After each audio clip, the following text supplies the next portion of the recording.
America के राष्ट्रपति Donald Trump ने टैरिफ वॉर छेड़कर पूरी दुनिया में अपनी धौंस तो दिखाई, लेकिन अब उनकी अकड़ ढीली पड़ती नजर आ रही है।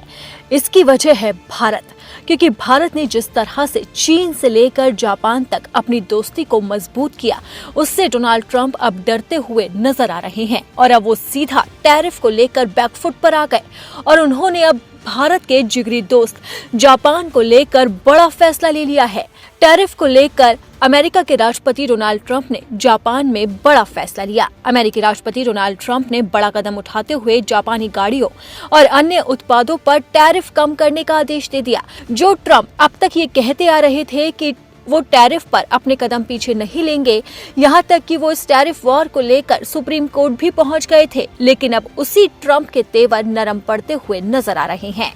ये फैसला जुलाई में हुए समझौते को अमल में लाने का हिस्सा है, जो अमेरिका और जापान के बीच महीनों की बातचीत के बाद हुआ है। इस समझौते से जापान की विशाल ऑटो इंडस्ट्री को राहत मिलेगी और अमेरिका में जापान के 550 अरब डॉलर के निवेश की राह खुलेगी। इस आदेश के तहत जापानी गाड़ियों पर टैरिफ मौजूदा 27.5% से घटकर महज 15% ही हो जाएगा, जो इस महीने के अंत से लागू हो सकता है। यानी कि साफ है कि अब इस टैरिफ वॉर के बीच में ट्रंप ने जापान को लेकर बड़ा फैसला लिया है और अब वहां की ऑटो इंडस्ट्री को खासा फायदा हुआ है। माना जा रहा है कि डोनाल्ड ट्रंप का ये फैसला भारत की मजबूत दोस्ती की वजह से हुआ है, क्योंकि डोनाल्ड ट्रंप ने भारत पर 50% टैरिफ लगाया, जिसके बाद अब भारत ने दूसरे देशों का रुख किया। जहां एक तरफ वो अपने दुश्मन यानी कि चीन को दोस्त बनाता हुआ नजर आ रहा है, तो वहीं दूसरी तरफ जापान के साथ भी उसकी दोस्ती मजबूत होती जा रही है और इसी दोस्ती की गवाही दे रही है पीएम मोदी की जापान दौरे की ये तस्वीरें,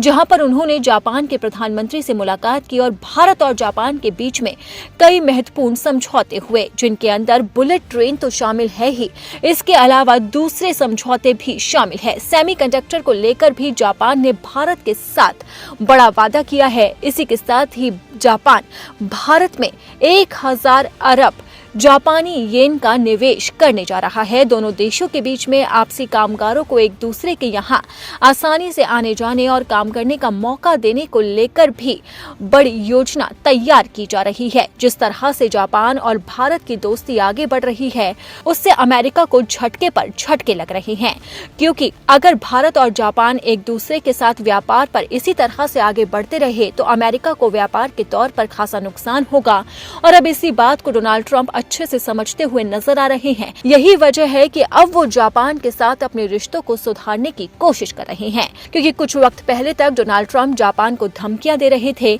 उस पर टैरिफ लगाने की बात कह रहे थे, यहाँ तक कि उन्होंने 27% टैरिफ भी ठोक दिया था। लेकिन जैसे ही पीएम मोदी ने जापान का दौरा किया और वहां पर भारत और जापान की दोस्ती को मजबूती मिली, उसके बाद अब ट्रंप के तेवर नरम पड़ते हुए नजर आ रहे हैं। आपको बता दें कि जापान और अमेरिका के रिश्ते हमेशा से मजबूत नहीं रहे हैं और टैरिफ वॉर ने तो जापान और अमेरिका के रिश्तों में और खटास लाने का काम किया है। जबकि भारत और जापान के रिश्तों को समझा जाए तो भारत और जापान का रिश्ता हमेशा से ही मजबूत रहा है और पीएम मोदी जिस तरह से जापान का दौरा कर आए हैं, उसके बाद तो दोस्ती का नया आयाम ही लिखा जा रहा है और इसी दोस्ती की टीस अब डोनाल्ड ट्रंप को चुभ रही है और यही वजह है कि अब वो नरम पड़ते हुए नजर आ रहे हैं और जापान के सामने वो बैकफुट पर आ गए। अब इंतजार रहेगा कि भारत पर टैरिफ को लेकर वो कब तक अपने फैसले को वापस लेते हैं।